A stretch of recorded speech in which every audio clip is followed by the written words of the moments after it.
Hello everyone, welcome back my YouTube channel. आज हम आप लोगों के साथ हिंदी का प्रैक्टिस सेट लेके आए हैं। इसमें कुछ इंपॉर्टेंट क्वेश्चन हैं जो परीक्षाएं आ रही हैं हमारी, जैसे एसएससी जीडी हो गया, यूपी कांस्टेबल हो गया और यूपीएसआई हो गया, जो भी यूपी से रिलेटेड हैं उसमें सब में हिंदी ही पूछी जाती है।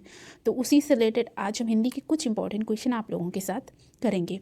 तो प्लीज़ अगर आप लोग हमारे चैनल पर पहली बार आए हैं तो प्लीज़ लाइक सब्सक्राइब जरूर कीजिएगा और कमेंट करना ना भूलिएगा। तो चलते हैं अपने हम पहले क्वेश्चन की तरफ।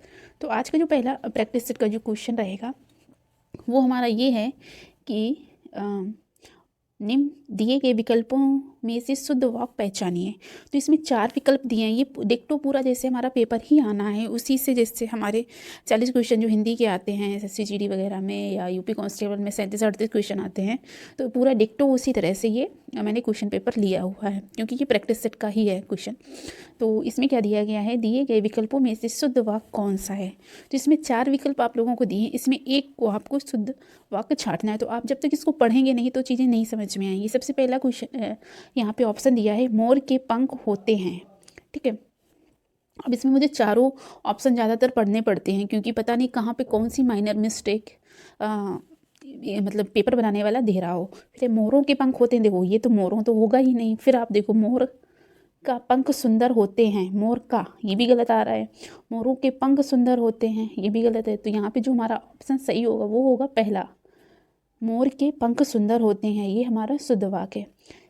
नेक्स्ट क्वेश्चन है, उसकी बहन का नाम मालती है। इसमें फिल इन दी ब्लैंक्स दिया है, तो यहाँ पे कौन सा ऐसा सुटेबल शब्द भरना है कि उसकी बहन का नाम मालती है, कि उसकी बहन की है, ये भी गलत हो जाएगा। तो यहाँ पे जो ऑप्शन सही होगा वो ए होगा, उसकी बहन का नाम मालती है। चलते हैं अपने नेक्स्ट क्वेश्चन की तरफ। नेक्स्ट क्वेश्चन है हमारा, यह कथा उस समय की है जब लंका जाने के लिए भगवान श्री राम ने सेतु फिल इन दी ब्लैंक्स यहाँ पे करना है कि पूर्व समुद्र तट पर शिवलिंग किया था। मतलब क्या चीज़ उन्होंने, जब राम सेतु बना था तो उस समय पे शिवलिंग का उन्होंने क्या किया था। तो यहाँ पे जो अगर हम पूरा वाक्य पढ़े ना तो यहाँ पे मुझे समझ में आ जाएगा, जब लंका जाने के लिए भगवान श्री राम ने सेतु का, क्योंकि मैं चारों चीज़ें रख के एक बार सेतु का क्या होगा, यहाँ लांघने का काम किया था, जोड़ने का काम किया था, पारने का काम किया था, किस चीज़ का काम किया था। तो सबसे पहले अगर हम उस चीज़ को इसमें चारों में से जो सुटेबल देखेंगे तो वो हमारा क्या आ जाएगा, निर्माण। ठीक है, तो इसका जो ऑप्शन सही होगा वो हमारा 4 नंबर सही होगा कि श्री राम ने सेतु निर्माण के पूर्व समुद्र तट पर शिवलिंग स्थापित किया था। ठीक है, फिर नेक्स्ट क्वेश्चन आता है, जिसने देश के साथ विश्वासघात किया हो उसे क्या कहते हैं। ज़्यादा टाइम न लेते हुए हम क्वेश्चन पे ज़्यादा फोकस करेंगे, अपने आंसर पे। फिर है, जिसने देश के साथ विश्वासघात किया हो उसे क्या कहेंगे, तो उसे हम देशद्रोही कहेंगे। यहाँ पे आप एक बार ऑप्शन देख सकते हैं, चारों बागी, विश्वासघात या विद्रोही, लेकिन नहीं, क्योंकि देश के साथ उसने किया। यहाँ पे आपको क्वेश्चन बहुत गौर से पढ़ना पड़ेगा। ठीक है, जिसने देश के साथ विश्वासघात किया हो उसे क्या कहते हैं, हम लोग देशद्रोही कहते हैं। फिर चलते हैं अपने नेक्स्ट क्वेश्चन की तरफ। फिर क्या दिया है 46 में, निश्चित समय के भीतर पत्र का उत्तर प्राप्त होने की दशा में अनुबोधक के रूप में भेजा जाने वाला पत्र क्या होता है। ठीक, एक निश्चित समय के लिए। इसमें देखो ये चीज़, पत्र कितने प्रकार के होते हैं आप लोग पढ़े होंगे कि जो पत्र लेखन वगैरह जब होता है ना तो उस टाइम पे ये सारे पत्र के प्रकार बताए जाते हैं, कौन कौन से पत्र होते हैं। तो वहाँ पे क्या है, निश्चित समय के भीतर पत्र का उत्तर प्राप्त होने की दशा में अनुबोधक के रूप में भेजा जाने वाला पत्र क्या होता है, तो उसको हम क्या कहते हैं, परिपत्र कहते हैं।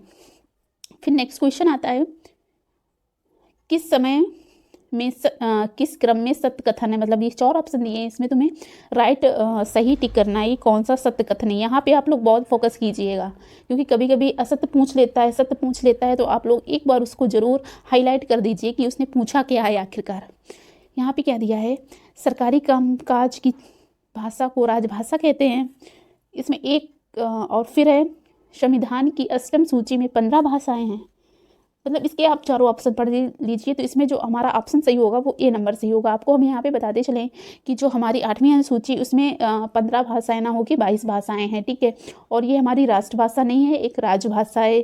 केंद्रीय हिंदी समिति का अध्यक्ष मुख्यमंत्री होता है, ये भी हमारा गलत है। तो यहाँ पे जो हमारा ऑप्शन सही होगा वो हमारा ए नंबर सही होगा, क्योंकि हमारी जो इसकी 8वीं अनुसूची में भाग 17 में अनुच्छेद 343 से 351 तक दिया गया है, हमारी राजभाषा के बारे में सारी चीज़ें बताई गई हैं। फिर चलते हैं नेक्स्ट क्वेश्चन पे।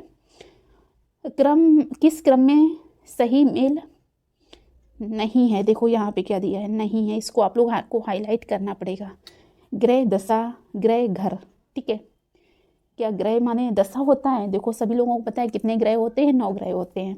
चिर माने समय होता है, बहुत समय। चीर माने वस्त्र होता है। तरण माने सूर कहते हैं, और तरणी को हम नाव कहते हैं। तो इस तरह से इसमें हमारे सारे ऑप्शन सही हैं और ये गलत है, क्योंकि ग्रह माने ये दशा नहीं होती, वो नक्षत्र होते हैं जो हमारे 9 ग्रह हैं, यहाँ पे उसकी बात की गई है। और ये गृह है, ये तो घर है। किस समय में भद्र का तद्भव रूप क्या है? किस क्रम में भद्र, जो भद्र होता है उसका तद्भव रूप यहाँ पे पूछा गया है। और तद्भव क्या होते हैं? जो हिंदी के शब्द होते हैं। और जो तत्सम होते हैं, ये हमारा जो भद्र है ये तत्सम रूप है, जो कि हमारी संस्कृत भाषा से लिए जाते हैं। तो इसका जो भद्र का तद्भव होगा वो होगा भला। फिर नेक्स्ट क्वेश्चन पे चलते हैं। सामने जो बड़ा सा मकान दिखाई दे रहा है वह मेरा है, कौन सा सर्वनाम होगा? यहाँ पे सर्वनाम पूछा गया है। देखो वह मेरा है, उसने निश्चित करके उस चीज़ को कहा है कि वही जो घर सामने दिखाई दे रहा है वो घर मेरा है। तो यहाँ पे जो ऑप्शन सही होगा वो सही होगा, हमारा निश्चयवाचक सर्वनाम आएगा। फिर चलते हैं नेक्स्ट क्वेश्चन की तरफ। फिर यहाँ से हमारा दूसरा क्वेश्चन स्टार्ट होता है, ये है बिहारी ने सतसई लिखी है, सतसई शब्द में कौन सा विशेषण है? तो यहाँ पे समुदाय बोधक विशेषण है, परिणाम बोधक विशेषण है, क्रम बोधक। तो यहाँ पे हमारा समुच्चय बोधक विशेषण हो जाएगा। फिर नेक्स्ट क्वेश्चन पे आते हैं। किस क्रम में परिमाण बोधक विशेषण है? किस क्रम में परिमाण, इसमें 4 हैं, और किस में परिमाणवाचक विशेषण है? यहाँ पे तो आप लोगों को पता होगा कि विशेषण हमारे 4 प्रकार के होते हैं। तो इसमें सबसे पहले हमें परिमाणवाचक विशेषण की विशेषता पहचाननी है। तो परिमाण जिसको हम नाप तौल सके, ठीक है, तो उसी को हम परिमाणवाचक विशेषण कहते हैं। तो आज मैंने अधिक केले खा लिए हैं, तो केले तो खा लिए हैं, अधिक केले 1 दर्जन 2 दर्जन, ये तो किलो में तो केले नहीं बिकते हैं ना, कहीं कहीं बिकते हैं, लेकिन उसको हम डजन में ही डिनोट करते हैं। उस पुस्तक को पढ़ो। मोहन ने 2 किलो दूध पी लिया। तो यहाँ पे उसके परिमाण की बात की जा रही है, जिसको हम नाप तौल सकते हैं। तो यहाँ पे जो ऑप्शन सही होगा वो हमारा सी नंबर, 3rd नंबर सही होगा। फिर नेक्स्ट क्वेश्चन पे चलते हैं। किस क्रम में सही समास विग्रह है? यहाँ पे समास विग्रह भी है। इसमें सारे जितने भी मतलब हमारी हिंदी जो भी आती है, तो पूरी हिंदी कवर करके इस प्रैक्टिस सेट में दिया गया है। नीली है जो गाय, उसे हम क्या कहते हैं? नील गाय कहते हैं। बैलों से खींची जाने वाली गाड़ी को हम क्या कहते हैं? बैलगाड़ी कहते हैं। क्रोध रूपी अग्नि को क्या कहते हैं? क्रोधाग्नि कहते हैं। लेकिन 9 है जिसमें विधियाँ, उसे हम नौ विधि नहीं, नई 9 विधि कहते हैं, ठीक है। यहाँ पे जो ऑप्शन सही होगा वो हमारा 4th नंबर ऑप्शन सही होता है।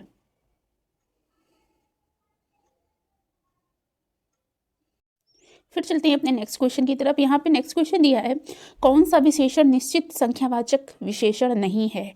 इसमें जो हमारा संख्यावाचक विशेषण होते हैं वो 2 प्रकार के होते हैं, निश्चित संख्यावाचक और अनिश्चित संख्यावाचक। तो इसमें पूछा गया है कौन सा निश्चित संख्यावाचक नहीं है? तो यहाँ पे ऑप्शन जो सही होगा वो सी सही है, 3rd नंबर सही होगा। सैकड़ों लोग मारे गए। अब सैकड़ों में कितने लोग मारे गए? 100 मारे गए, 200 मारे गए, 500, 1000, कितने मारे गए? और जो सारे दिए हैं वो हमारे निश्चित संख्यावाचक के उदाहरण हैं। फिर चलते हैं नेक्स्ट क्वेश्चन की तरफ, क्योंकि हमें बहुत जल्दी सारे क्वेश्चन कवर करने हैं, तो मुझे जल्दी जल्दी ओनली केवल ऑप्शन पे ही फोकस करना पड़ेगा।